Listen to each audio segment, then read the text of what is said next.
väga pikalt siin ajalugu käsitlema, aga oli siin veel 10 aastat või isegi vähem tagasi, kui lihtsalt infot ei tulnud. Käisid siin mõningad välismaalased, kes tahtsid siin hakata ka uurima või kaevandama ja nii edasi. Et selles suhtes ma olen väga tänulik Sirlile ja ka teistele tema inimestele. Siin on Jaak, kes veel kohal ja veel siin on inimesi, et selles suhtes on hea, see infovahetus on avalik. Teine asi, mul on hea meel, et ikkagi uuringuid teostab siis riigi esindajana geoloogiateenistus, et ei ole üks erafirma, kes tuleb ja ma tuletan meelde sama seda VKG lugu, et selles suhtes on situatsioon hoopis teine.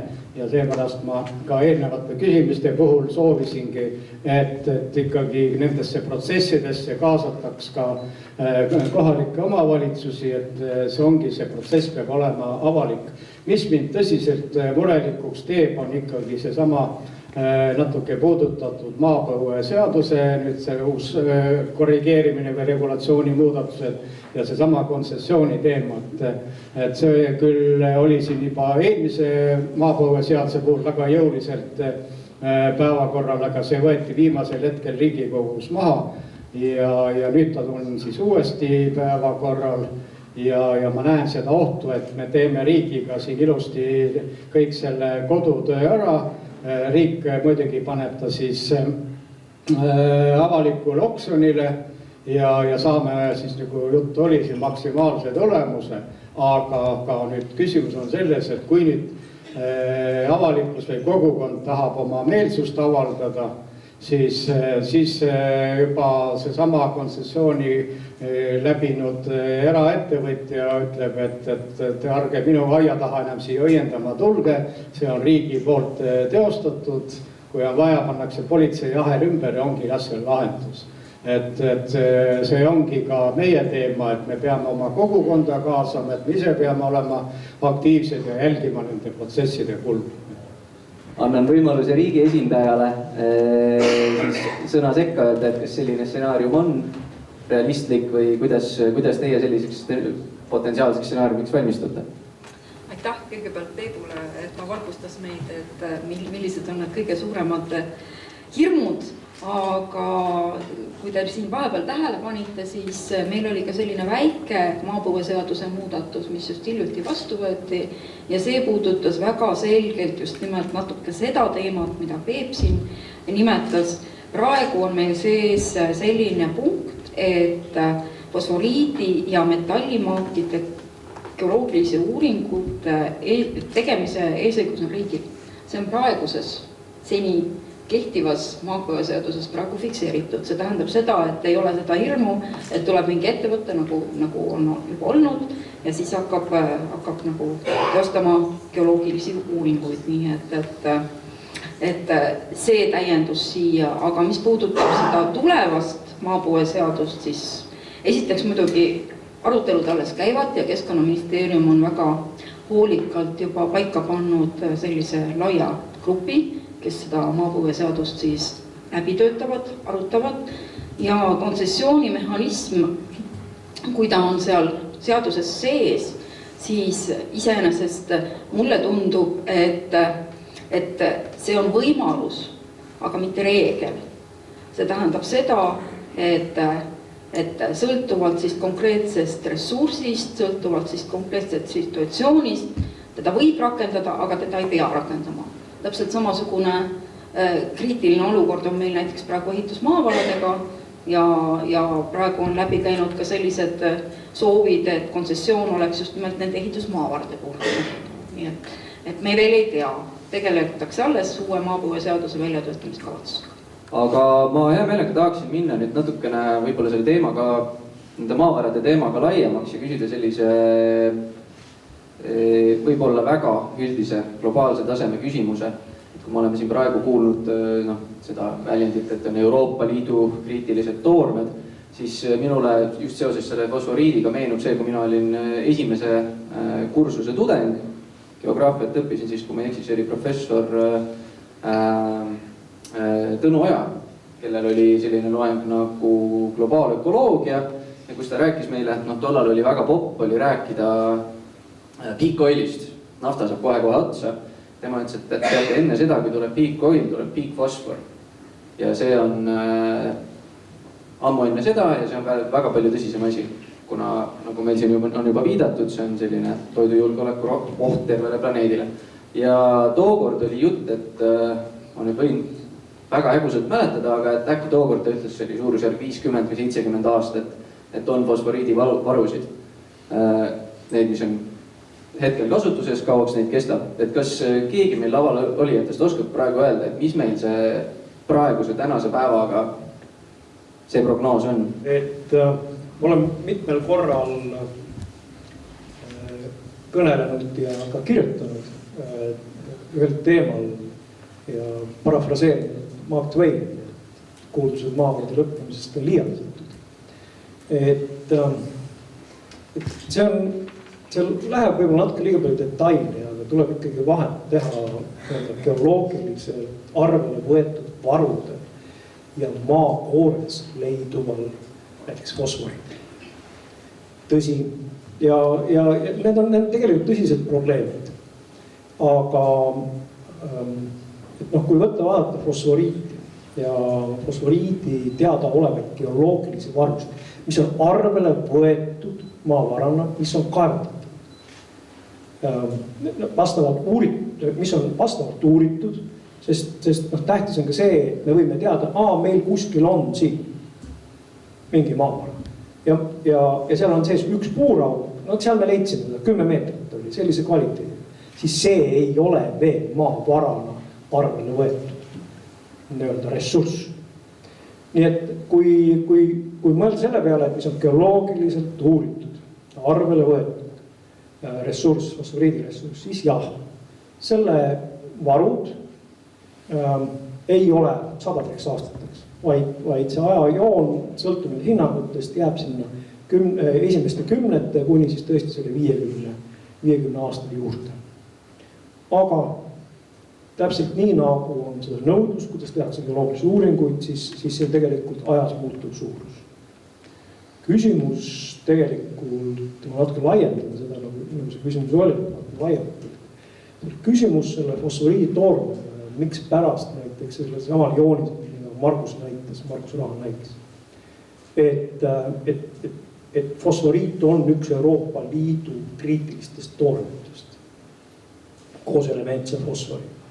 On just see, et enam kui 2/3 Euroopa Liidus kasutatavast fosforiidist, mis on põhiliselt fosforiväetised, tuleb väga piiratud alalt, mis on Põhja-Aafrika. Mis on täna poliitiliselt stabiilne, kus on piisavalt suured varud kõik selle kaevandamiseks, aga me sõltume nendest. Kui midagi iganes juhtub selle regiooniga, selle poliitilise stabiilsusega, niipea neid lõigatakse läbi.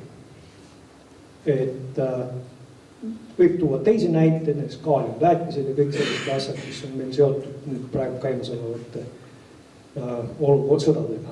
Nii et selles plaanis on fosforiidi, näiteks kui ma räägin konkreetselt fosforiidi toormist ja selle varustuskindlusest, on tegelikult probleemid. Ja kas ma nüüd olen õigesti aru saanud, et see, mis meil siin Virumaal maal on, et see peaks olema ikkagi Euroopa üks kõige kvaliteetsemaid?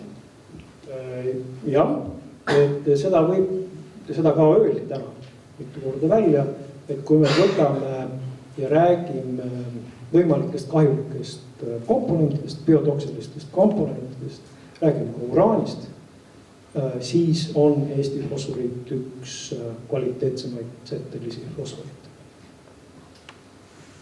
Me oleme siin nüüd palju kuulnud erinevatest, mis on siin välja toodud ohud, mis on siin välja toodud võimalused.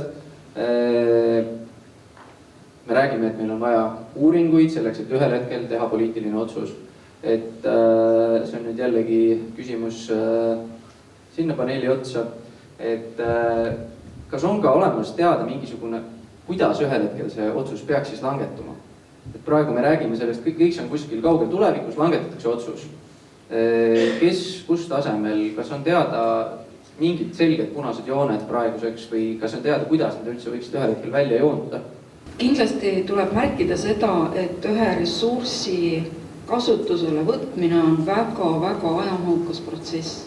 See hõlmab erinevaid blokke, kui me räägime siis geoloogilisest taustast. Kõigepealt on selline geoloogiline kaardistamine, üldgeoloogiline uuring. See võib kesta aastaid, 10 aastat samuti. Siis tuleb konkreetne geoloogiline uuring, kus siis võetakse varu arvele. Muudes maades teeb seda geoloogilist uuringut siis ettevõtta. Ja siis lõpuks tuleb siis arendusetapp, kus tehakse analüüsid, kas midagi on kasumlik või perspektiivikas ja alles siis algab arendus ise. See kõik võtab aastat, ma ütleksin suurusjärgust 20 aastat, 30 aastat, midagi sellist. Ja meie oleme praegu oma uuringutega selles esimeses plokis, mis tähendab üldgeoloogilist uuringut. Me ei oska mitte midagi kindlalt veel väita. Aga kuidas me edasi liigume, kindlasti see ei ole nagu meie otsus, see ei ole ka ametnike otsus, see peab eeldama siis poliitilist tahet, et kuidas edasi liikuda. Nii et teie küsimusele, kui pikk täpselt meie puhused tsükkel on, ma tõesti ei oska praegu vastata. Sõltub poliitilistest tõmbetultest mingi. Seda küll, jah.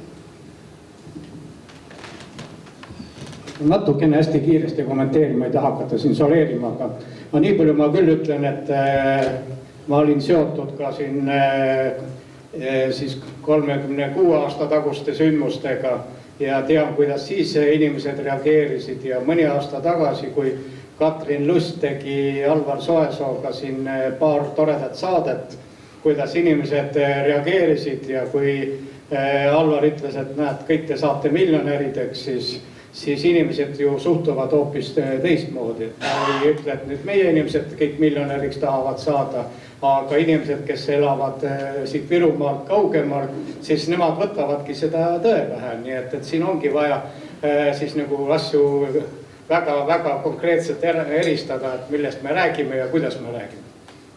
Aga siin Virumaal, kui palju te ise võimalust näete praegu? Kas jutt on kaevandamisest?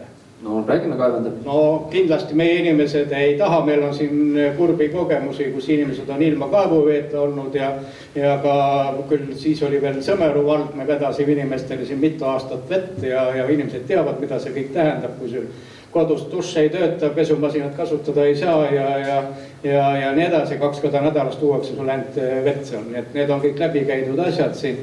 Aga nüüd ongi, et tulebki kõiki asju enne läbi kalkuleerida, mis on mõistlik ja mis ei ole mõistlik. Siin ühes nendest videolõikudest, mis vaheajal ka näidati, professor Kirsimäe rääkis meile seda, et kuidas see väljend oli, et võin lubada, et tänapäeva kaevandamine ei ole selline, nagu ta kunagi oli. Vaheajal ka korra rääkisime sellest. Äkki saate natukene põhjendada, et mida selle all siis silmas pidada, et mille poolest see, mis potentsiaalselt siin nüüd saaks toimuda, erineb sellest, mis võib-olla kunagi oleks toimunud? No, kõige esimene asi on see, et me oleme täiesti muutunud ühiskonnas. Kas või ainult sellepärast, et aga tegelikult on ju vastus hästi lihtne. Selline lavastamine, hoolimatus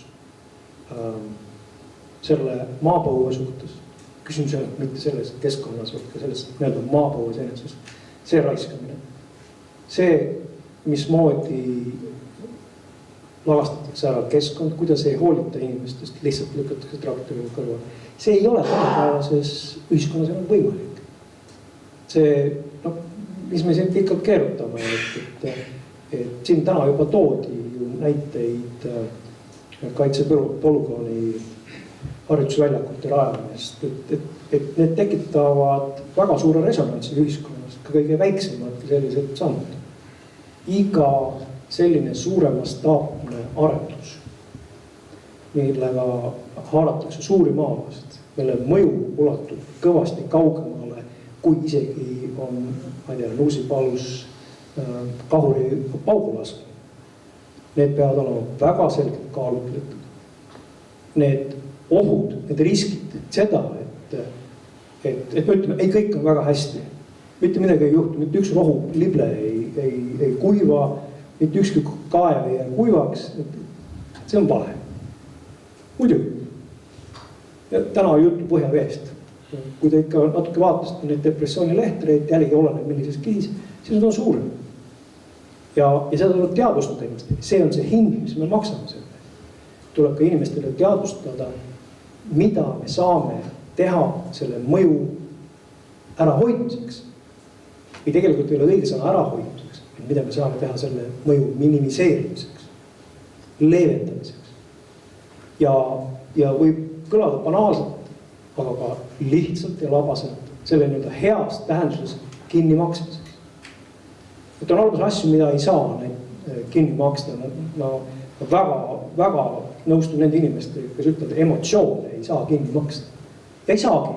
Ja kui selgub, et ka näiteks sellise kaevandamise või selle planeeritud teoreetiliselt võimaliku kaevandamise hakkavad need tegurid üles kaaluma seda võimalikku majanduslikku mõju, mida nii kohalik omavalitsus kui ka riik loodaksid saada, siis tuleb öelda, et ei, siin ei saa seda kaevandust teha.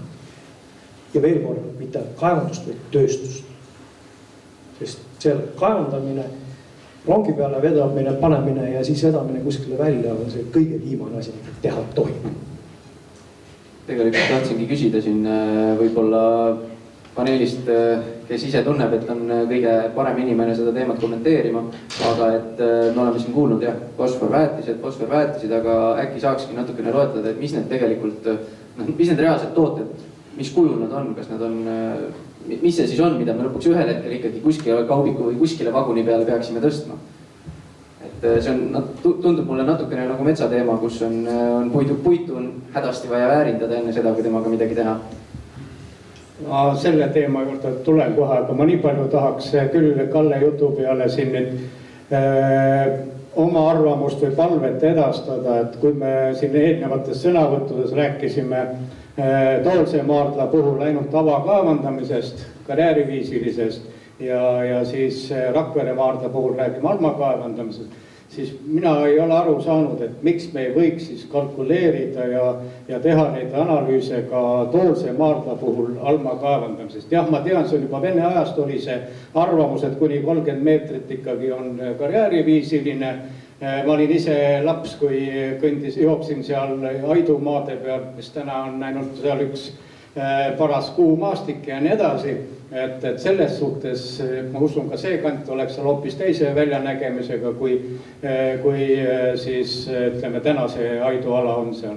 Et selles suhtes mul on küll palve, et kui neid arvutusi siin tehakse, paberi peal ei ole ju raske neid kalkulatsioone teha, et siis me saame rääkida nende kahjude minimaliseerimisest ja inimesele poole vaatamisest, et selles suhtes oleks küll teema. Aga nii palju nüüd selle väljaviimise koha pealt, siis ma praegu tuli meelde see näide, kus mul on isegi praegu kabinetis täna ette näidata, kes tahab, oli Ernst & Youngi poolt tehtud Viru keemiagrupile siis tasuvusuuring ja kalkulatsioon. See oli tõesti nii, et fosforiit oleks siin koha peal rikastatud ja siis oli ikka Sillamäe sadama kaudu oleks välja läinud. Väga lihtne.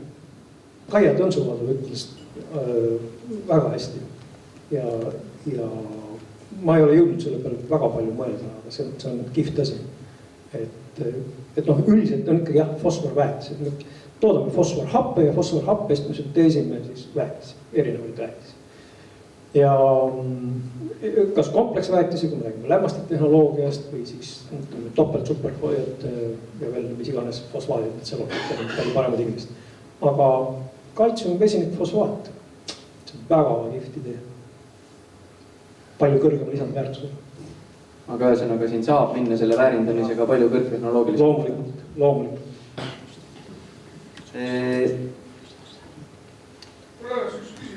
Saalis on käsi püsti, nii et küsime.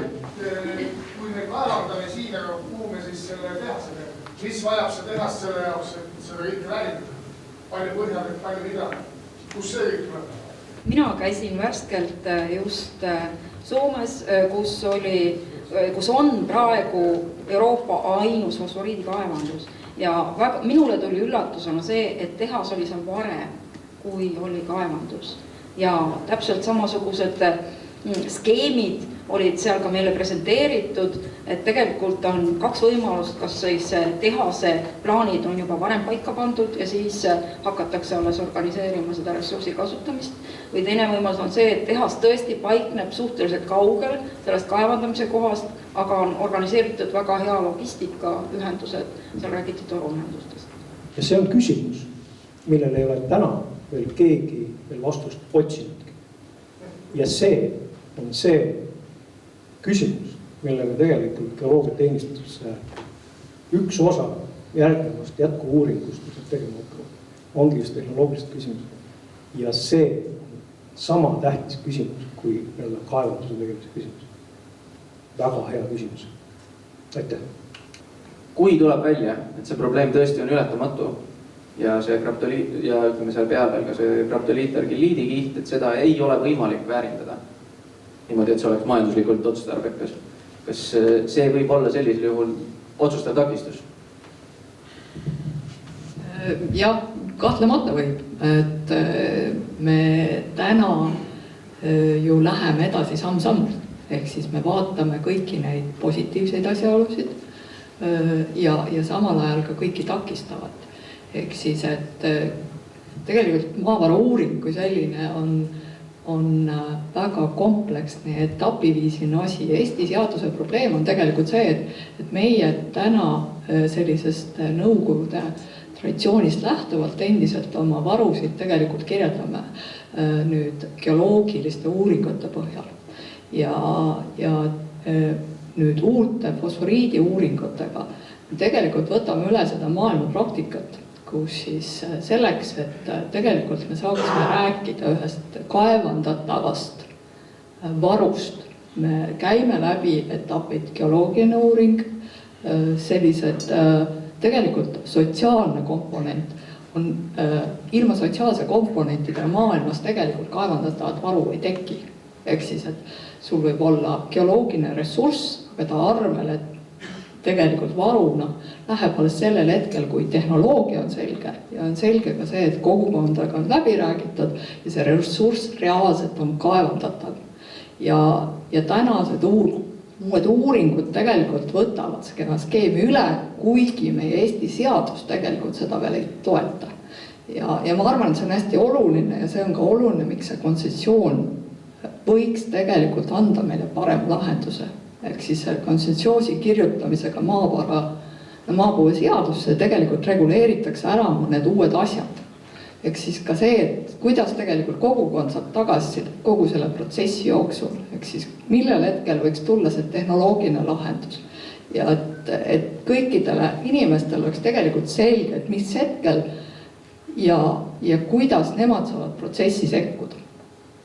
Kellele hakkaks teoreetiliselt see ressurss ja tulu kuuluma. Ja lähiajaloos mäletate, kuidas üks USA riiulifirma püüdis kogu Eesti energeetilise ressursi 200 miljoniga ära osta ja siis ma ei tea, kellele edasi müüa, ma ei tea, mitme miljardiga, eks. Et seda usaldust küll ei ole ühegi kontsessionääri suhtes, minul küll mitte, arvestades, mida siin nähtud on ja ma arvan, et siin kohalikel kogukondadel ka mitte. Kui üldse see alguspunkt on see, et küll me leiame keegi, kes kaevandama hakkab, siis ma arvan, et see eriti liikuma küll ei hakka üle üldse. Ei tohigi hakata, sest kui see ei ole Eesti riigi oma, kui see ei lähe Eesti Energia, nagu Eesti Energia riigi eelarvesse kusagile, no siis ma ei tea, kellele me kingime selle. Mõnele energeele, millele poliitikud annavad siis lahke loa, et tehke jälle seda. Ennem kui on annanud sõna ilmselt riigi esindajate, siis tänane visioon sellest kontsessioonist on ikkagi selline, et riik teeb ära väga põhjalikud eeluuringud. Kõik need etapid tegelikult tulevad ennem, kui kontsessioon välja antakse kellegile. Ehk siis, et riigil on tegelikult ka kogukondadega mingid asjad juba läbi räägitud. Riigil on selge tehnoloogiline visioon olemas. Et see kontsessioon tegelikult annab selguse või võiks anda selguse, kui me oskame targasti kirja panna. Me tegime RMK lepingu, siis oli kõik samad asjad riigi poolt sätestatud, RMK eraustada tegema, tegime. aasta pärast lasti see üle. Tänaseks päevaks me loeme lehes, et tehti sõltumatu uuring ja on miljonitest tiivodest üle laiendatud.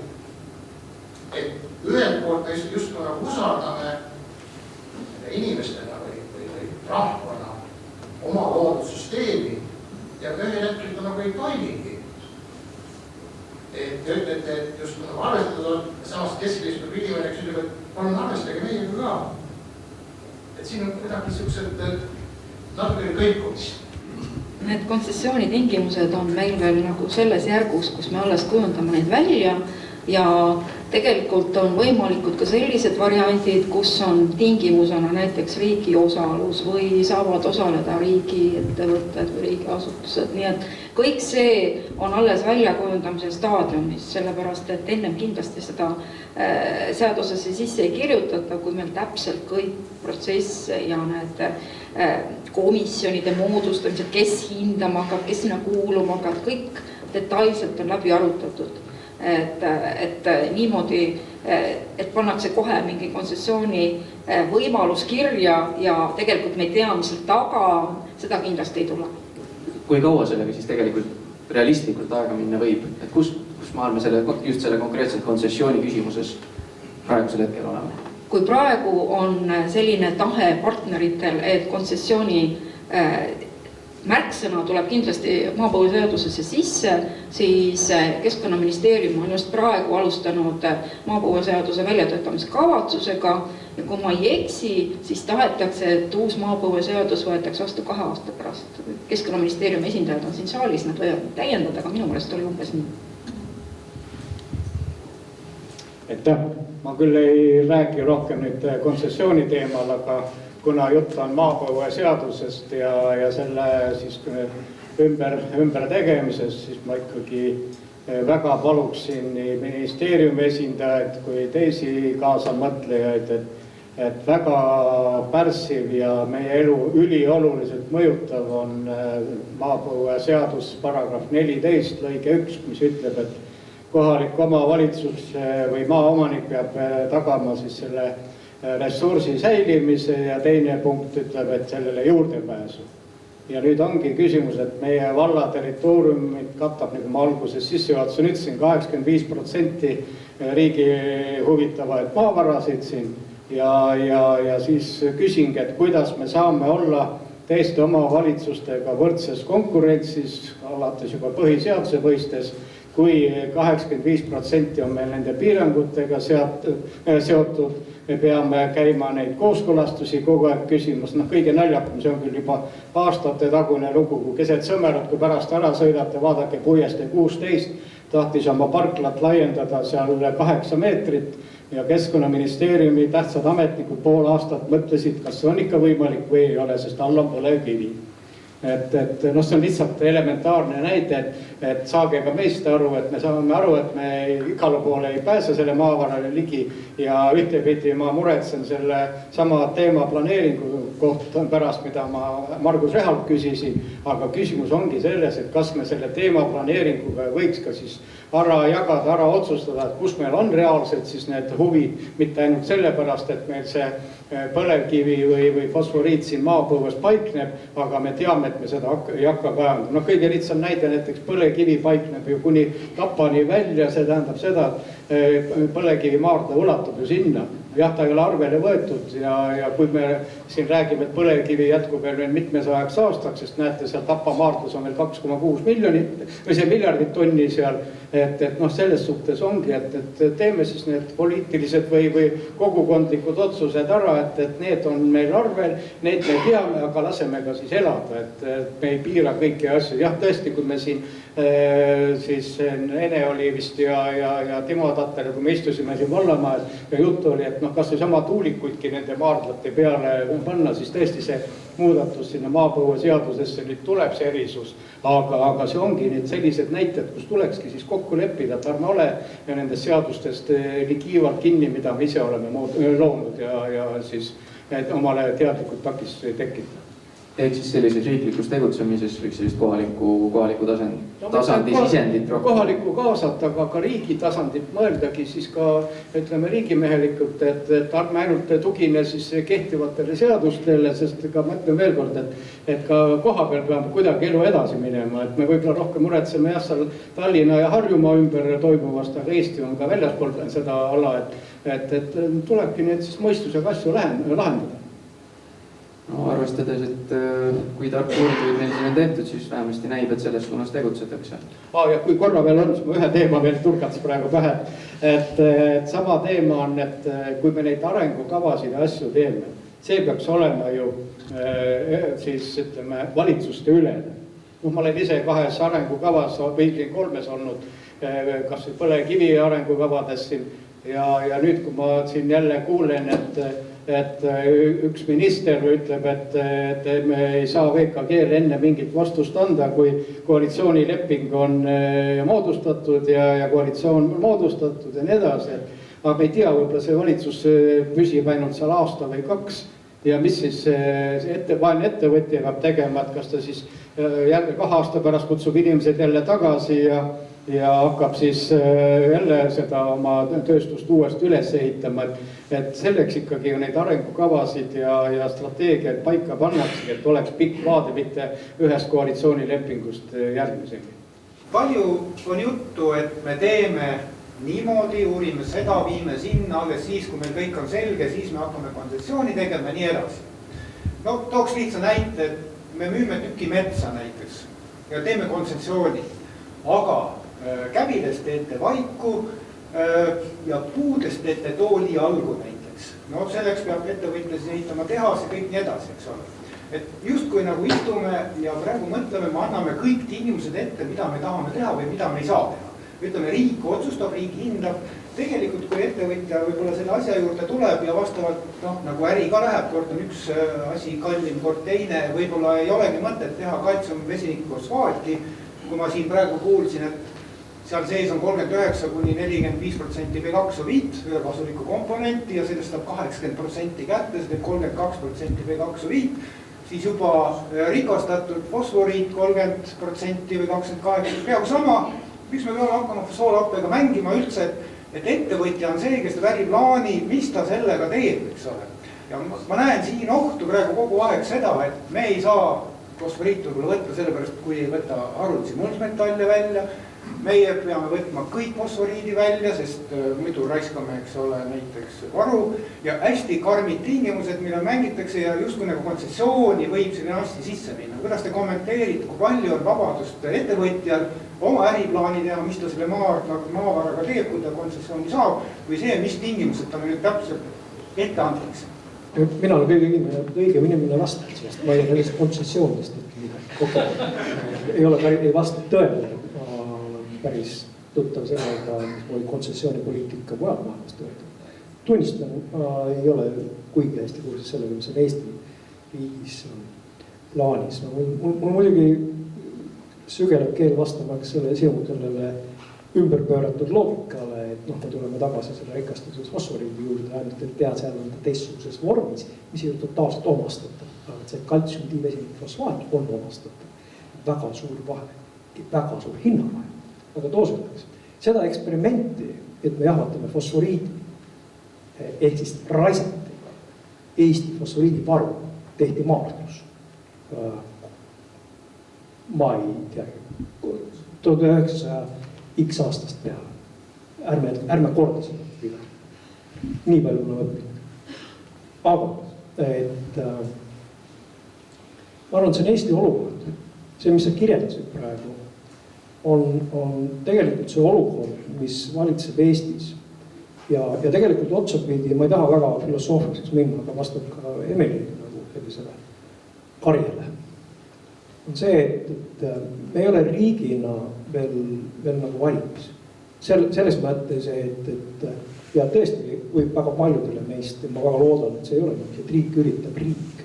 Meie oleme ka riik, aga riigi keskvalitsus üritab tõmmata meil kõigil nii-öelda üle kõrvade nahka. Ja vastupidi, et ehk siis kogukonnad ei usalda riiki.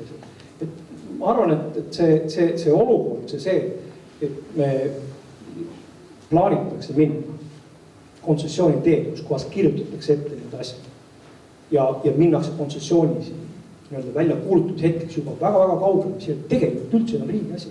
On tegelikult just näitab seda, kui haprad me oleme riigina, kui vähe me kodanikena usaldame seda sama riiki, kes me ise oleme. Ja ma arvan, et see on see probleem. Ja senikaua, kuni me ei ole valmis, millal me valmis on. Aga me ei ole vähemalt küpsed piisavalt. Tõenäoliselt tulebki seda teed minna. See on mina kõrvalt vaatad kodanikuna arvan. Tahtsime ka selle välja tuua, et nende uuringute käigus, mida praegu Eesti Geoloogiateenistus siis koos kallite kolleegidega ülikoolides teeb, et nende uuringute käigus me saame kõik targemaks. Me loodame seda tarkust jagada nii palju, kui me vähegi teada saame ka kohalikega ja üle Eesti, nagu näiteks täna. Me tahame saavutada seda, et kui kunagi keegi tuleb siis selle kontsessiooni pakkumisega, siis meie hulgas on inimesed, kes oskavad seda ka lugeda. Sest hetkel meil on, ma julgen väita, et Eestis on võib-olla 60, 70, on 80 inimest, kes suudaksid tõesti kohe panustada nendesse uuringutesse. Meil on 35 viimast aastat olnud äärmiselt väike huvi keemia, inseneeria, keemia enda, geoloogia vastu. Meil on puudu 1,5 põlvkonda teadlasi. Ja nüüd nende 3 aasta, edasise aasta jooksul me loodame seda teadmist kõvasti kasvatada. Meil on juba praegu fantastiline olukord, kus tegelikult ülikoolide lõpetajad, geoloogid tahavad meile tööle tulla, neil silm särab. Et me peame seda teadmist kasvatama, et me siis ühel hetkel oskaksime tõesti neid kontsessiooni pakkumisi lugeda. Me oskaks seda kontsessiooni tingimusi paika panna. Ja tegelikult nüüd teisest küljest, et kui tuleks lihtsalt üks ettevõte, et andke see fosforiit, ma viin ta ja teen ise, mis tahan, siis sa juba tegelikult ju kuulsid, et sellega kohalikud kindlasti ei ole nõus, et tuleb kusagilt mingi ettevõte ja hakkab tegutsema. Et mina isiklikult usun, et Eestis ainukene viis, kuidas sellega saab üldse kunagi edasi minna, on puhtalt see, et Eesti riik on ise selle kaevandus- ja väärindamise ettevõte, kas üks osanik, vetoõigusega osanik või siis kogu osanik pankade abiga.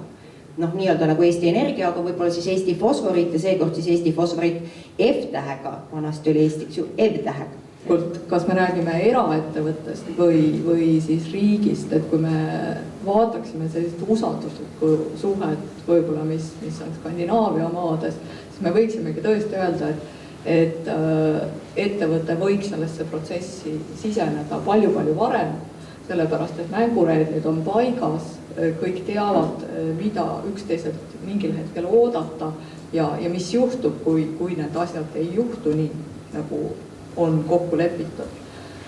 Seega täna me Eestis peame võtma ette pigem sellise pikema tee, mis tähendabki sellist riigipoolset väga suurt kontrolli tegelikult selles, et kuidas siis kogu see protsess välja näeb ja mitte siis ainult selles geoloogilises uuringus, vaid selles tehnoloogilises uuringus, selles sotsiaalse külje vaatamises, majandusliku külje läbikaalumisest ja et meil oleks tegelikult siis aega seda visiooni luua tegelikult, et kuidas sellel alal üleüldse oleks võimalik kaevandada, et kohalikel enanikel tekiks selline ettekujutus, et milline tema siis elu võiks selles piirkonnas välja näha, kui see kaevandus reaalselt toimib. Milline on tema millised kompensatsioonimehhanismid on tema jaoks olemas, et mis saab tõesti tema konkreetse kaevuveega ja kes selle kinni maksab, kui midagi juhtub. Geoloogia annab sellise ajalise perspektiivi. Kas te saaksite igaüks nagu oma ala, see on siis nii-öelda teadus, geoloogilised uuringud, oma valitsus ja riik, anda mingi ajalise perspektiivi, kui me räägime fosforiidist, mis juhtub 10 aasta pärast, mis muutub meid, 20 aasta pärast, mis mõjutab meie lapsi ja 50 aasta pärast, mis mõjutab meie lapselapsi. Esiteks on Andres Marandi, kes küsimuse esitas, et 50 aastat ei ole geoloogiline ajaperspektiiv. Jah, et päris korrekt kindlasti. Ennustamine on tänane töö. tuletaks meelde, et Itaalias pandi mõned aastad tagasi, natuke aega rohkem kui mõned aastad tagasi, seismoloogid võtseti süüdi sellest, et nad ennustavad maapõrget, mis ei ole põhimõtteliselt ennustatav. Ehk siis tegelikult ma ei oska sellele adekvaatselt või ütleme niiviisi, et mingisuguse kindlustundega sulle vastata. Küll ma arvan, et 10 aasta pärast meil on selgus selles mõttes paigas, et meil on, kui räägime fosforiidist, et meil on olemas kogu alusandmestik selle fosforiidi kohta, mis on tegelikult juba täna olemas. Meil on selged tehnoloogilised valikud.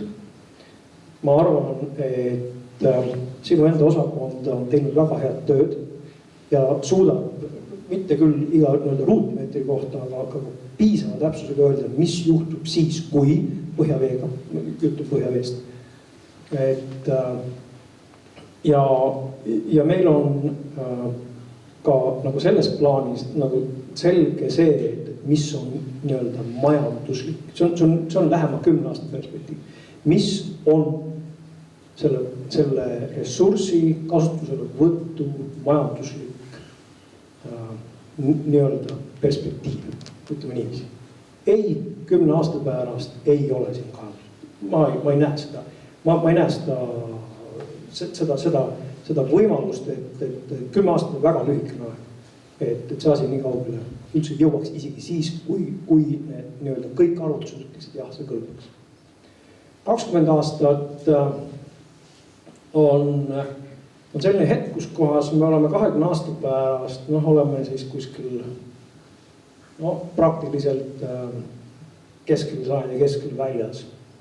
Ja ma arvan, et tolleks hetkeks, kui, nüüd mängime sõnadega kui kõik arvutused, kõik hinnangud, nagu ma ütlen alati, kirjatud hinnangud ütlevad, et jah, see on majanduslikult mõttekas, arvestades kõiki leevendusmeetmeid, siis teoreetiliselt 20 aasta pärast võiks hakata rääkima mingisugust kaevandusest. Aga, nagu ma ütlesin, see on väga palju agas, et kõigepealt tuleb need etapid läbi käia ja vastata neile küsimustele. 50 aasta pärast sõltub see, et nagu sa küsisid, et kas hakati kaevandama või hakati kaevandama. Kui hakati kaevandama ja töötlema, siis seda tehakse, kui ei hakatud, siis ei hakatud. Nii et see on see, mis ma sulle arvan. Et ma arvan, et veel korra, ma markeerin, et see pika jutu kokku võtta, et 10 aasta pärast ma loodan, et meil on pilt selles mõttes selge. Et mis maavara see on, kas see tähendab seda, et siin on juba kogukondadega läbi räägitud ja kõik niisugused asjad ei, tõenäoliselt mitte. Aga selle maavara kohta on meil tegelikult piisavalt usaldusväärne informatsioon. Ja sealt sõltub kõik edasi. Lisaks see, et kui siis tõesti, kui if mõttes on 20 aasta pärast see kaevandus avatud, siis 50 aasta pärast on nüüd juba ära kaevandatud alad kindlasti rekultiveeritud. Sinna on loodud, golfirajad, suusakeskused, mis iganes veel. Mingisugused, nüüd ei pea lasta innovatsioonil lennata, eks ole, et kuidas see rekultiveerimine käib, et mis sinna selle asemel on tehtud, eks ole, sõudmisbaasid, mida kõike veel, kui kaevandamine on alanud. Osva kipsimäe. Ei, ma arvan, et see kips on ammu juba ehitusettevõtetele siis maha müüdud, ma ei usu, et need mäed seal on. Kõik materjal on nii hinnas 50 aasta pärast, et ma ei usu, et sinna neid mägesid jäetakse. No mina nii skeptik ei ole. Mina ütlen, et ma olen ise hariduselt ehitusinsener, mina olen realist ja pragmaatik ja mina arvan küll, et lähem kümnendik on meile äärmiselt otsustav. Väga pingsalt hakkan jälgima järgnevad 3 aastat, mis selle 6,1 miljoniga siin edasi sünnib. Teine asi on, et ega ma asjatult ei küsinud ikkagi siis seda Lääne-Virumaa maavarade eriplaneeringut, ka see on väga oluline indikaator, mis siis meil edasi saama hakkab, kui kiiresti protsessid kulgema hakkavad. Ja elu on viimasel aastal näidanud, et ega Eesti riigi rahakott on suht õhukene ja see surve saab olema väga tugev, et riigi rahakotti hakata täitma. Nii et selles suhtes mina küll arvan, et 10 aasta pärast võivad siin juba karjäärid siin töösse minna. Kaevanduse avamine on kordades keerulisem ja aeganõudvam ja kulukam, aga karjääriviisiline kaevandamine suht lihtne, eriti veel, kui seal on täna Lõuna-Aru karjäär, mis on juba pool tööd ära tehtud ja nii edasi, kuigi meie valla üldplaneering näeb ette hoopis sellest avaliku Eesti suuremat tehisjärve, aga no see lastakse kohe tühjaks, kui vaja on. Ja ongi asi nagu lahendatud ja miks ma seda pilti teile kirjeldan, et täpselt sama protsessi ma võrdlen siis siin sama Lõuna-Arust mingi 7-8 kilomeetrit olev koht nimega Letipea, kus hirmsa tempoga praegu tahetakse tuumajaama teemat lahendada, et me inimesed on kõik nüüd väga kärsituks muutunud, eriti siis teatud ärimehed ja ettevõtjad. Ja näitena võin tuua, et homme on meil omavalitsuste liidu üldkogu, algselt pidi seal juba tuldama ette kandma meile või lahti seletama, kui oluline on näiteks Letipeale ka tuumajäätmete matmine. Kus on see loogika, et Eesti riik pole isegi veel otsustanud, kas Eestisse tuumaenergeetika tuleb või ei tule, aga juba tullakse meile rääkima tuumajäätmete matmisest. Et siin nagu need asjad ei ole enam loogilises järjekorras, vaid ongi teatud huvigruppide tohutu surve ja see mõjutab ka protsessi. Mina olen ka realist, et 10 aastat ei ole realistlik, ehk siis, et 20 on. Kui me räägime tegelikult lihtsalt karjääri avamisest, Lubjakivi karjääri avamisest, siis me teame, kuidas seda tooret rikastada, kuidas seda müüa. Ja meil ei ole tegelikult vaja üles ehitada tehnoloogilist kompleksi, meil ei ole seda tehnoloogilist kompleksi vaja projekteerida. Meil ei ole vaja saada selliseid tegelikult keskkonnalubasid ka kõiki selle tehnoloogia kompleksi tegelikult toimimisele. Ja kõigeks selleks on ju vaja investeeringuid, ehk siis meil on vaja pankasid veenda, et see, mida me teeme, on tegelikult hea, see on ärimudel toimib. Ma ei näe, et Eesti tingimustesse alla 20 aasta saaks juhtuda, mitte mingil juhul. Rääkisid nendest ajalimiitidest, aga reaalsus on see, et meil tegelikult puudub sellise targa kaevandamise kogemus. Terve selle taasiseseisvumise aja jooksul me oleme ju sellist suuremastaapset kaevandamist ainult nagu jätkanud, mis puudutab siis põlevkivi kaevandamist. Et need uued põlevkivi kaevandused on küll suhteliselt modernsed, aga põlevkivi tuleviku osas on väga suured küsimärgid. See tähendab seda, et sellises suures mastaabis ressursi kasutuselevõtu osas meil kogemus, selline vastutustundliku kaevandamise kogemus puudub. Seepärast me teemegi neid uuringuid praegu erinevate külgede pealt ja väga korralikult. Me üritame kõike teha õigesti, et me kaaluksime läbi kõik aspektid. Me uurime põhjavett, me uurime, teeme erinevaid mudeleid, püüame siis selgitada keskkonnamõju, siis arvutada ja analüüsida välja erinevad mõjud, aspektid ja see on kõik see, mis võib-olla tuleksid kaasa, kui me esimest korda võtame kasutusele niivõrd suure ressursi esimest korda taasiseseisvumise aja jooksul. Sellepärast me teeme neid asju enda jaoks esimest korda ja see võtab aega. Nii et ma pean nõus olema, et enne 10 aastat kindlasti mitte midagi sellise praktilise kasutuse osas ei juhtu, aga ma väga loodan, et selle 10 aja jooksul me saame vastused nendele küsimustele, kuidas kõike õigesti teha ja mis võib kaasneda siia või sinnapoole. Ja kui siis tuleb see otsus, et me läheme seda teed pidi edasi, siis kindlasti see on hoopis uus tase, see on niinimetatult selline nutikas tegutsemine kaevandamise vallas, nii et ma tahaks väga loota, et see on midagi sellist, mida me teeme väga suure vastutustundega ja veel rohkem tahaks ma loota, et see on võimalus, see on Eesti riigi jaoks suur võimalus, sellepärast et see ei ole mitte ainult selline äriline perspektiiv, see tähendab seda terve valdkonna ülesehitamist. Me olime põlevkivis maailma esimesed põlevkivi uuringutes. Et kui meil õnnestub minna niivõrd süvitsi erinevate teemadega edasi, siis võib see olla mingis vastavas suunas nii teaduses kui ka sellises jätkusuutlikkuses analoogiline situatsioon. Aga see kõik toimub paraku teatud aja arvelt ja nii see on. Aitäh.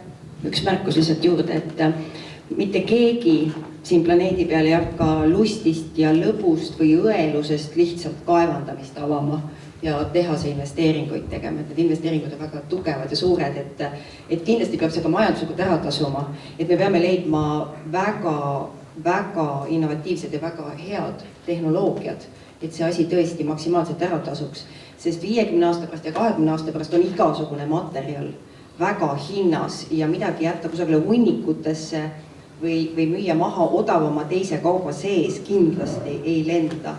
Ja teine märkus, mis ma tahaksin siin ära tuua, et me oleme vist nagu pioneerid vanas mõttes või vanas keeles, et see vist on esmakordne juhtum, kus uuringute tegemise ajal nii varases faasis me juba tuleme rääkima kohalikega. Ja seetõttu mulle tundub, et paljudel kuulajatel lähevad silmad aina suuremaks, et esimene asi, et me ei oska kõikidele küsimustele vastata, vaid me ütleme teile, et me alles uurime seda ja me saame seda teada võib-olla 3 aasta pärast, võib-olla 5, võib-olla 10 aasta pärast. Et tundub, et see paljudele kuulajatele tundub uskumatu.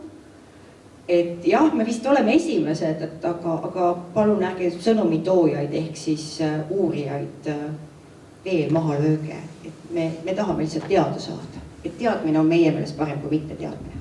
Ma lihtsalt remargi korras tahtsin fakti meelde tuletada, et kui siin oli jutt, et põlevkivist ja pioneeridest, siis tuletan meelde, et aasta oli siis 1789, kui Eestis esmakordselt leiti põlevat kivi, küll see oli meie vallas oleva Kohala mõisa maade peal ja karjapoisid seal panid selle kivi põlema ja nii edasi. Et kui me selles ajaraamistikus vaadata, et millal see kivi leiti ja millal reaalselt kaevandama hakata, siis ma võin küll rahulikult siin edasi magada. Kuulasin nüüd juba neli päris pikk päev olnud ja minu jaoks suhteliselt ettevaatlik, et ma tulin hommikul nagu siia, siis mul oli muid muresid ka, et ma olen selle maa elanik, ma olen pidanud viimasel ajal lehest lugema igasugust koolide sulgemisest ja siis ma olen viimasel ajal Virumaa teate ja Lääne-Virumaa uudistest sattunud lugude peale, et meie valla koolidel on samasugused murepilved siin pea kohal, et ma saan aru, et Eestis on 3 sõna, neid on rohkem, millest tahete rääkida, eks ole, sisepõlemismootorid, CO2 ja raha on ka. Et tegelikult, mis tulnud ju välja, on see, et Tammsaar hakkas kohe algus kirjutama, eks ole, et miks ta tööd teeb, eks ole, et tuleb armastus või vanapagad otse õndsaks saada. Et ma arvan, meil on täna see sama koht, et üks asi on ju see, et jääks aru saama, et me kõike seda teeme selleks, et lahendada seda Brüsseli probleemi ära, et saada teadusest paremaks, saada uuritud. Tegelikult tahaks raha saada, eks ole. Et miks me ei ole tulnud ka sellega välja kohe algus, et mis me sellega ära päästame, eks ole. Ega need Lääne-Harju ja Põhja-Pärnu koolid ei lähe kinni sellepärast, et see on fosforiiti kaevatakse. Teil pole isegi põlevkivi sellega. Aga ikka lähevad kinni. Et see on üks teine põhjus, see on raha. Et võib-olla me peaksime korra minema nii-öelda selles rehkendises sinna võrdusmärgi taha ja vaatama, milliseid võimalusi see meil annab. Et see ei tulnud nagu tänasest päevast välja, et tahame küll, et pingeid maha võtta, et 10 aasta jooksul juhtu seda, aga siis ongi Tallinna kuldne ring. Võib-olla polegi vaja, tulebki teine, kes teeb selle ära. Et äkki me peaks ikka julgemalt sinna peale minema. Või mis te arvate? Ma omalt poolt lisan juurde, et kui siin räägime, et võib-olla 20 aasta pärast, 30 aasta pärast, mis iganes see perspektiiv on, et kui hästi praegu üldse saab prognoosida nii pikalt ette seda, et kui palju sealt seda raha siis nii-öelda tulla võib. Me väga loodame, et me teeme uuringud praegu sellises detailsuses ära, et me saame teha esialgsed arvutused, kus, mis tehnoloogia maksab, kui palju ressurss maksab, sellepärast seda, palju ressurss maksab, me teame. Me teame tegelikult, kui palju maailmaturul maksab see või teine produkt. Aga me ei tea seda, kui kalliks võib minna meile see olemasoleva ressursi kaevandamine, juhul kui me selle ette võtame. Seda me ei tea ja seda me praegu koos nende, ja kui kalliks lähevad ka nende keskkonnamõjude leevendamised. Ja kui see kõik ära tasub, siis loomulikult võib-olla selle 10+ aasta jooksul tuleb ka mingisugune otsus, sest see jõuab ka poliitikuteni, aga kõik see lihtsalt nõuab aega. Ma arvan, et jah, sellest plusspoolest, ehk siis töökohtadest tuleks ka ikkagi rääkida ja sellest, et palju siis sellises tööstuses tegelikult võiks valla inimesi tööd saada. Ehk siis see on tegelikult asi, mis hoiab koolid lahti, kui on vallas inimesi, kellel on lapsi ja kaevandus selles mõttes on hea tööandja, et kaevanduses ja sellises targas kaevanduses saavad tegelikult tööd väga erineva haridustasemega inimesed. Alates siis sellistest lihttöölistest kui ka tegelikult selliste kõrgharidusega inimesteni. See tähendab, et tegelikult see annabki sellele läbilõikele ühiskonnast tegelikult selle töökoha, annab selle, et vald püsib elus, mis on ju iga valla selline esimene perspektiiv, et vald ikkagi on inimeste kogum, et mitte need loodusväärtused, mis siin on.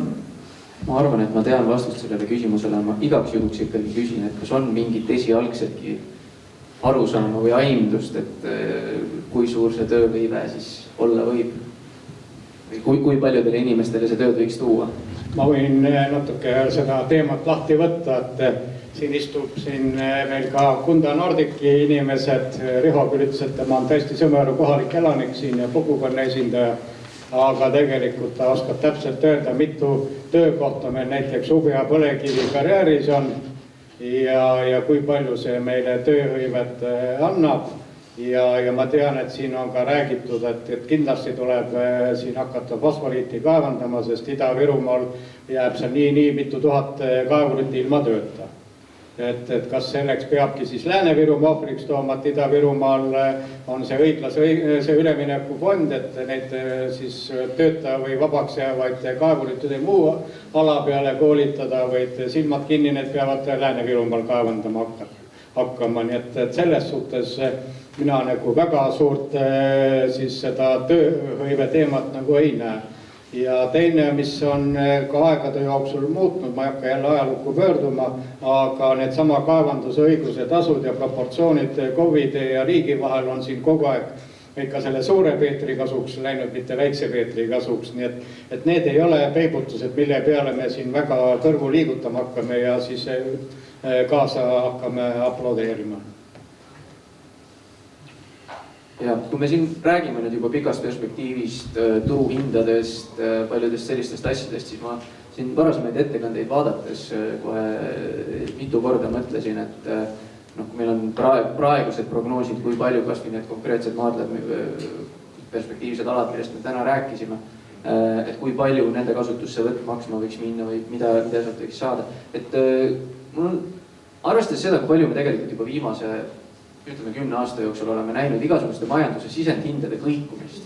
Et need sellised arvutused, mida tehakse, et kui palju, kõikides prognoosides on hästi palju muutuvaid osi nii-öelda, et kui palju need sõltuvad sellistest suurtest kõikumistest, nagu need, mida me siin oleme praegu näinud? Ma kohe alustan, et ma unustasin juba vahepeal oli mul võtta sellest juba eelmine kord, kui ma siin kõnelesin, et väga lihtne oleks ju panna ette number võrrandisse, kus on juba tulem teada. Ja siis hakata neid vastavaid X ja Y sinna võrrandisse panema ja saamegi selle tulemuse, mida me ise tahame. Ja kui te ise ei oska, siis ma soovitan pöörduda Kalev Kallemetsa poole, kes müüb juba praegu siin meie ettevõtjatele elektrienergiat hinnaga 55 euri megavatt-tund. Kuigi me ei tea veel üldse, kas Eestisse tuumajaam tuleb, palju see tuumajaam ise maksab, sest pole veel tehnoloogiatki. või teine asi, et mis see kõik need muud tegurid on seal alates jäätmete matmisest ja mis see kõik maksab. Aga me teame, et elektrienergia hind hakkab siin aastal 2030 või 32 maksma 55 euri megavatt-tund. Et õpime Kalle Metsaga. Et mina ütleks, et hallo, et meil on nii palju selliseid halbu näiteid või õppetunde tegelikult kõrval olemas, kust õppida, et selles mõttes on meil töö lihtsam. Ma ei hakka neid kordama, neid halbu näiteid. Aga halvad näited, kõrval on head näited. Meil on siin juttu olnud ka sellest kogukonnas usalduse riigis, kogukonnas usalduse võitmisest. Et naaberriikides tegeldakse meil teatavasti palju rohkem igasuguse ressursside väärindamise ja kaevandamisega kui meil. Kas meil on naaberriikidest ka võtta mingisuguseid, te ju kõik olete kursis sellega, kuidas neid asju tehakse, et millised võiksid olla need viisid või mis on need head näited lähipiirkonnast, et kus on suudetud siis kogukondadega kokkuleppele jõuda ja kuidas on seda tehtud, et mis oleksid sellised head näited? Kuna mikrofon vist minu käes on, siis mul tuli meelde üks sõber Pühasalmi kaevandusest, mis on Soome siis selline nii-öelda suletav kaevandus, kuhu siis rajatakse täna sellist almalaborite kompleksi, et seda infrastruktuuri siis kasutusele võtta. Ja siis nad põhimõtteliselt kaevandus lõpetab tööd, aga järjest tulevad sellised uued laborid sisse sinna. Ja siis iga uue labori siis tööle hakkamisel nad teevad tegelikult kohalikele elanikele ka sellise tutvustuse. Ja meil tekkiski teil nüüd arutelu, et kuulge, kas te ikkagi ei raiska oma ressurssi, et teil on nagu kaevandus juba suletud, et mida te siin nüüd jamate. Et tegelikult mingid keskkonna ohtusid seal ei ole, aga kuna on rutiin kõike, ja absoluutselt kõike kohalikele kogukonnale tutvustada, mida tehakse, siis seda ka tehakse. Ja niimoodi kõikide selliste ka kaevandus ei alga tegelikult, ei lõpeta tegelikult, see probleem algab kohalike elanikega sellest hetkest, kui kaevandus töötab. Ja just selle kaevanduse töötamise ajal peab see kaevandaja olema valmis tegelikult kohalikega väga tihedalt suhtlema ja see tähendab, et see kaevandaja, see, kes kaevandust esindab, peab olema füüsiliselt see nägu koha pealt, see ka põhimõtteliselt tähendab koos kõrtsi minekut, ütleb niimoodi. Ma tohin küll seda. Et üks asi on see, et kui sa hakkad kaevandust plaanima ja mõtlema paberi pealt, see tegelikult täpselt sama palju nagu seda avamist, täpselt sama palju, isegi rohkem sa pead planeerima, see kaevandaja peab planeerima tänapäeva ühiskonnas, kuidas seda kaevandust sulgeda hiljem. Aga ma ei vaataks üldse nii kaugele, ega me nüüd nii kehvad ka ei ole. Vabandust, ma ei taha liiga teha. Et meie hulgas ei ole vist inimest Nordkalki perekonnast või ettevõttest või võib-olla keegi on, kes Nordkalkist natuke rohkem teab. Aga käisin külas ehk aasta-kaks tagasi Rakkes ja minu andmetel kohalikud on Nordkalkiga väga rahul ja on väga suur üksteise usaldamine. Ja ma mäletan seda, et tööstuse esindaja ütles, et me ei ole kordagi kohalikke petnud ja seetõttu meid usaldatakse ja koostöö on väga hea. Et kui meil nüüd keegi on, kellel on sugulase õe tütar Rakkest, oskab ta kinnitada seda? Ei. Et tegelikult ei pea alati nii kaugele vaatama, et meil on tegelikult häid näiteid siin Eestis ka. Kalle Kirsimäe vist tõstis natukene enne mõne. Lihtsalt ütlen seda sama, mida Sirli just kõrvalt ütles, et see usalduse ja pikaajalise kooskasvamise küsimus. Et meie mälus on sõna otseses mõttes röövkaevandamine ja aeg on muidugi tiksunud, aga need legendid ja muinasjutud elavad, mitte ainult muinasjutud, vabandust, see tõesti reaalsed lood. Et see kõik elab meie mälestustes ja meil on väga raske sellest lahti lasta. Ja olge päris ausad, et ei ole ka, Nordkalk oli praegu hea näide, aga on ka olemas näiteid, kus ka täna üritatakse iga hinna eest ikkagi viimne kopp, kes välja pigistada hoolimata sellest, mida kohalik kogukond või üleüldse, millise mõju see avaldab. Et see on see on sama asi, mis me rääkisime, kooskasvamise küsimus. Ma isegi ei läheks Rakkesse, vaid läheks Upja ja tahan ikkagi hea näitena tuua, kuidas on töökultuur või kogu suhtumine maapõue kaasaegsel tasemel, et soovitan Upja põlevkivi karjääri minna vaatama, kus on protsess toimunud väga kultuursel tasemel, on keskkonnale ikkagi kogu aeg tähelepanu pööratud.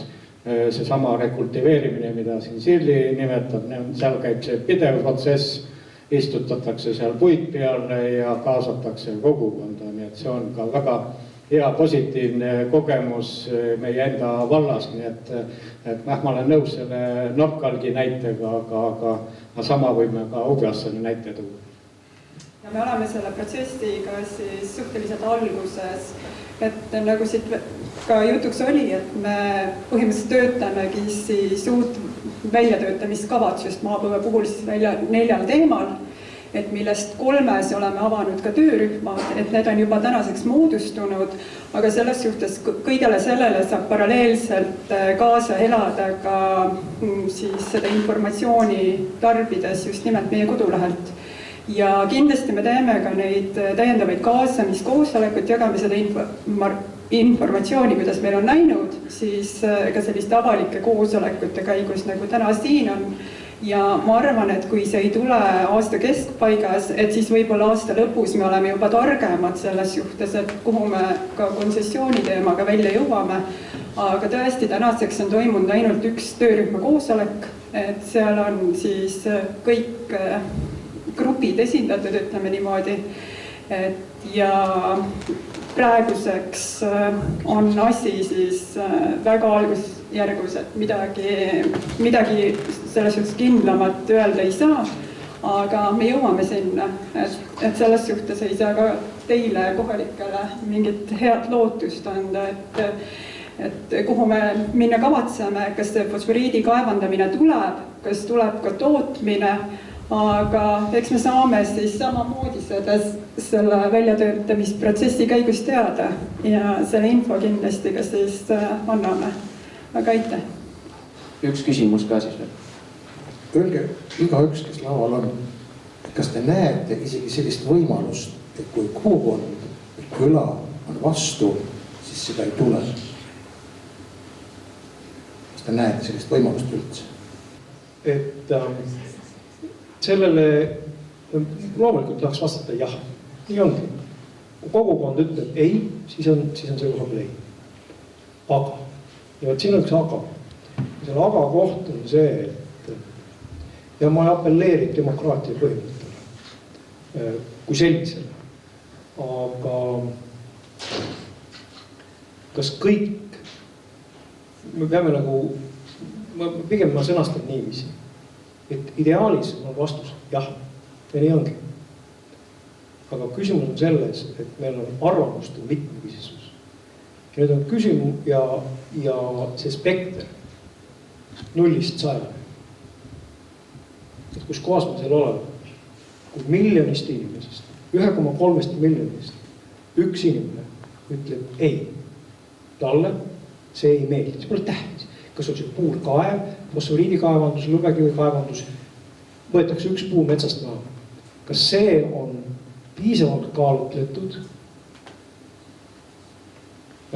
olukord, kus kohast võib öelda ei tee seda või teist.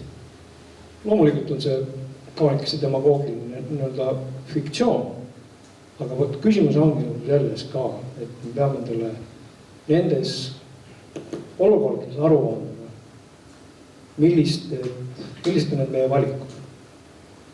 Ma ütlen veel korra, kui kogukond tervikuna võtab mitte üks inimene, sest veel, arvamust on 100, 0-100, aga kui see kogukond valdab, tuleb kokku, ma ei usu, et see on Novgorodi Vetši tüüpi, kes teisest üle karjub, aga kui teoreetiliselt, ma ei kujuta ette, kas on täna kohaliku omavalitsuse tasandil võimalik referendumit korraldada. Kui põhimõtteliselt on. ja kui see vald ütleb, kelle maad kaevandatakse või plaanitakse kaevandamist, ütleb ei, siis mina isiklikult ütleb, siis tuleb öelda ei, kuidas ei tule. Et ma loodan, et sa ei hakanud nüüd kohe selle peale töötama ja gruppilise eitama selle peale, aga põhimõtteliselt on jah, kui kogukond ütleb ei, siis mina arvan, tuleb öelda ei. Ma lihtsalt vahele torkan ühe küsimuselt, aga huvitav, mis maailmas me siis elama hakkame, kui kõik kogukonnad üle planeedi ütlevad ei? Ma võin seda ise vastata. Ja te tõenäoliselt teate minust seda vastust, et see ongi see küsimus, et see on üks teema, mida ka täna räägitud, et kui meie ei kaeva, oletame, me ütleme ei, ja ma olen seda väga mitmel, ma ei häbene seda öelda, Eestis ei pea langema mitte ükski puu, mitte ükski gramm kruusa, lõvekivi, mitte isegi põhjavette peab pumpuma. Me võime selle kõik sisse osta. Aga kuskilt see peaks tulema. Ja siis on see sama küsimus, mida Riho Viskuri küsis, et kus on raha tuleb. Et maailm ei ole must olla. See on tegelikult minu vastus. Teatavasti, nagu ma täna hommikul juba siin rääkisin, kui palju meie vallas juba täna kaevandatakse ja kui palju on võimalik veel meil kaevandada. Vot seal on see vastuolu, et kui palju siis ühest kohast võib siis üldse seda ressurssi välja võtta või kuhu enam siis üldse inimene siia mahub või kas üldse jääb siia. See on nüüd meie jaoks kaalukeel. Aga et kas on võimalik ka siin siis kogukondi kaasata, siis tänase regulatsiooni järgi väga palju ei ole. Jah, me siin küll saame oma arvamusi avaldada, aga tegelikult on Keskkonnaamet, kes seda protsessi menetleb ja nemad otsustavad, kas see tuleb või ei tule. Kujukas näide siin üleeile õhtu arutasime Lepnal seda rehvi purustustehase tulekut, et meie otsustada, mõni kogukond saab ainult öelda oma arvamuse, aga otsustab ikkagi Keskkonnaamet ja seesama inimene, kes seal esindaja Keskkonnaametist kohal oli, nemad teevad ikkagi selle lõpliku otsuse, kas vastus on ei või jaa. Ja seetõttu ikkagi tuleb meil kõigil olla aktiivsed ja kaasa mõelda, kaasa tegutseda ja seetõttu tuleb ka siis oma kogukondi kaasata ja seetõttu mul on hea meel, et meil on täna siin arvukalt kaasamõtlejad, kaasa siis tegutsejaid ja nii edasi. Ja mul on hea meel, et siin on ka päris mitmeid meie enda kogukonna inimesed, et see info ei tule ainult läbi minu suu või läbi maakonna ajalehe, aga siis, et see üritus ei jääks ainukeseks Sõmerule, siis ma teen kohe ka ettepaneku, et see järgmine konverents, on ta siis 2 või 3 suure tõenäosusega 3 aasta pärast, miks see võiks toimuda siin samas Sõmerul ja samamoodi me saame siis inimestega otse näost näkku suhelda ja anda siis objektiivset ja adekvaatset informatsiooni inimestele otse edasi ja korra mikrofon minu käes on, siis ma veel kord tänan kõiki siia täna tulijaid ja ütlen, et oli asjalik päev.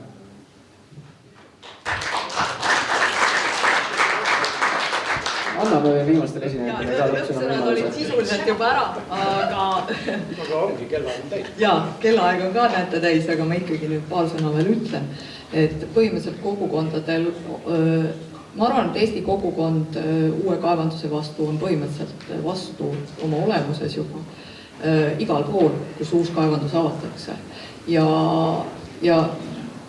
tegelikult on meil vaja seda pikka kogukonnaga läbirääkimise protsessi ja neid mehhanisme.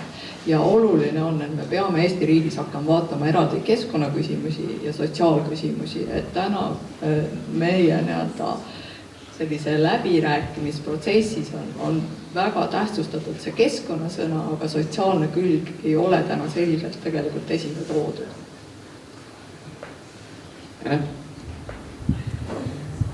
Kõigepealt ma tahan rõhutada seda, et geoloogilises plaanis on maavara on seal, kus ta on. Me ei saa teda paigutada kuskile mujale. Ta on seal kujunenud, antud juhul see fosforiidist räägime 400+ miljonit aastat tagasi. Nii et meil ei ole teatud osas valikuid. Me peame minema sinna, kus maavara parajasti on ja vajadus maavarade vastu mitte ei kao, vaid on kogu aeg kasvav. Nii et siin tulebki teha selliseid kompromisse, tuleb leida selliseid võimalusi, kust saab kaevandada ja juhul, kui kuskilt on võimalik kaevandada, siis tuleb seda teha võimalikult keskkonnasäästlikult, sellepärast, et kui meie seda ühes kohas ei tee, siis toimub see palju röövelikumalt kuskil mujal ja sellepärast me nagu uurimegi, et leida võimalusi, kuidas oleks võimalik oma eluga edasi minna, samal ajal siis mitte järele anda siis ka teatud keskkonna või sotsiaalsete mõjude kontekstis. Nii et nii see paraku on, et Eesti riigis maavarad on ikkagi riigi omandis ja riik peab tegema mingil etapil ka selliseid otsuseid ja need otsused, kas nad on head või halvad, sõltuvad just sellest, kui hästi me tegelikult seda teavet teame. Ja sellepärast me seda teavet kogumegi, et need otsused tulevikus oleks võimalikult targalt tehtud.